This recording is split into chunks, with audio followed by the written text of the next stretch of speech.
यही ए और B team ने मिलकर हमारे मुस्लिम नौजवानों को एक बनावटी अंदाज में या अपने ही कुछ लोगों को भेजकर या उन पाकिस्तानी दहशतगर्दों की आड़ लेकर साल मुस्लिम नौजवानों को जेलों में कैद रखा। यह हो गया 10 साल का वारसा। इसके बाद इन्होंने मुसलमानों को फिर परेशान करने की कोशिश की। वो इस अंदाज में कोशिश की कि इनको, चाहे वो कांग्रेस हो चाहे बीजेपी हो, इनको मुसलमानों के उन बच्चों की फिक्र नहीं है जो 97% बच्चे हैं जो इंग्लिश, उर्दू और मराठी स्कूलों में पढ़ते हैं, बल्कि इन्होंने 3% बच्चे जो मुसलमानों के अरबी मदारिस में पढ़ते हैं उनको टारगेट करने की कोशिश की और मदरसा बोर्ड लेकर आया। इसके पीछे मकसद ये नहीं है कि मदारिस के तलबा को बहुत ज्यादा प्रोफेशनल तालीम हासिल दी जाए, ये दी जाए, वो दी जाए, बल्कि इसके पीछे मकसद ये है कि इस मुल्क में दीन इस्लाम के झंडे को बुलंद लेकर चलने वाले हमारे उलमाए कराम का ब्रेन वॉश किया जाए। उनके मदारिस इस्लामिया में आरएसएस अपने एजेंडे को फॉलो करना चाहती है, अपने एजेंडे को नाफिज करना चाहती है। मैं ये बात बड़ी जिम्मेदारी के साथ कह रहा हूँ, इसलिए कि अगर वाकई कांग्रेस और बीजेपी हुकूमत इतनी संजीदा होती तो वो 97% बच्चे जो हमारे मराठी, इंग्लिश और अंग्रेजी स्कूलों में तालीम हासिल कर रहे हैं, आपने उनके लिए स्कॉलरशिप क्यों नहीं लाई? आप क्यों 3% बच्चों के पीछे पड़े? इसके बाद अगर हम बात करें स्कॉलरशिप की, तो सबका साथ सबका विकास लगाने वाले हमारे मोदी जी महाराष्ट्र में फडणवीस सरकार ने 4 लाख मुस्लिम स्टूडेंट, माइनॉरिटी स्टूडेंट की स्कॉलरशिप को इस साल बंद कर दिया। ये कैसा होगा सबका साथ और सबका विकास? तो हो गया तकरीबन 40 साल का 70 इजाज़ा मैंने आपके सामने पेश किया। कॉमन सिविल कोड काफी सालों से चल रहा है, लेकिन अब हमारी हुकूमत है। पहले बी टीम ने अपना गेम ग्राउंड में पेश करी 40 साल तक, 45 साल तक। उसके बाद अब ए टीम यानी बीजेपी खुद अपने एजेंडे के साथ अब हुकूमत में। बेशक आपको हुकूमत करने का पूरा हक है और मुसलमान भी बीजेपी के साथ उसका वोटर बन सकता है, बशर्ते कि आप अपने नारे के मुताबिक काम करें, सबका साथ सबका विकास।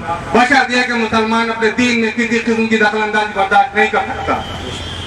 मुसलमान अपनी इज्जत गवा सकता है, मुसलमान अपनी गरीबी में जिंदगी गुजार सकता है, लेकिन मुसलमान अपने अकीदे में कभी मुदाखलत बर्दाश्त नहीं कर सकता।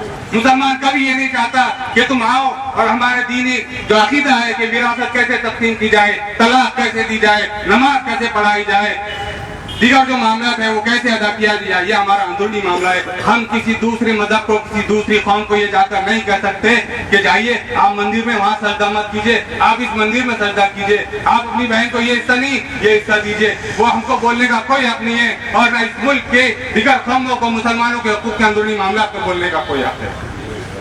मैं नहीं चाहता कि मेरी बहन मुतल्लिका बने। क्या इस मुल्क में कोई चाहता है, चाहे वो हिंदू हो मुसलमान हो? यहाँ पर मेरे बहुत सारे साथी हिंदू खड़े, क्या वो चाहते हैं कि उनकी बहन को कोई तलाक दे? ये बड़ा नफ्सियाती सवाल है। बिल्कुल दुनिया का कोई मर्द अपनी बहन और बेटी को तलाक नहीं चाहता, हम भी नहीं चाहते। लेकिन दीन इस्लाम एक वाहिद मजहब ऐसा है कि जिसने, चाहे वो औरत हो चाहे वो मर्द हो, उसको अपने ऐन फितरी मिजाज के मुताबिक जिंदगी गुजारने का मौका दिया। जहाँ मामला नहीं बन रहे हैं, जहाँ सिर्फ सोना, उठना, बैठना, खाना, पीना हर चीज माहौल हो गई है, चाहे वो मर्द की जिंदगी में हो चाहे वो औरत की जिंदगी में हो, तो इस्लाम इस बात की इजाजत देता है कि तुम अपने अलग-अलग रास्ते इख्तियार कर लो। उसके लिए भी बाज़ाब्ता एक तरीका दिया गया है। तो बहरहाल जिनके घर कांच के हुए होते हैं वो दूसरों पर पत्थर नहीं मारा करते। मोदी जी बता, आपसे एक सवाल है कि आपकी अहलिया मोहतरमा कई सालों से गुजरात के एक स्कूल में तालीम दे रही है, क्या हुआ? मैं कोई जज्बाती तकरीर नहीं कर रहा हूँ, ना मुझे कोई वाहवाही की जरूरत है। कहाँ है वो मोहतरमा? कौन उसके राशन पानी का इंतजाम करता है? कौन उसके खाने पीने का इंतजाम करता है?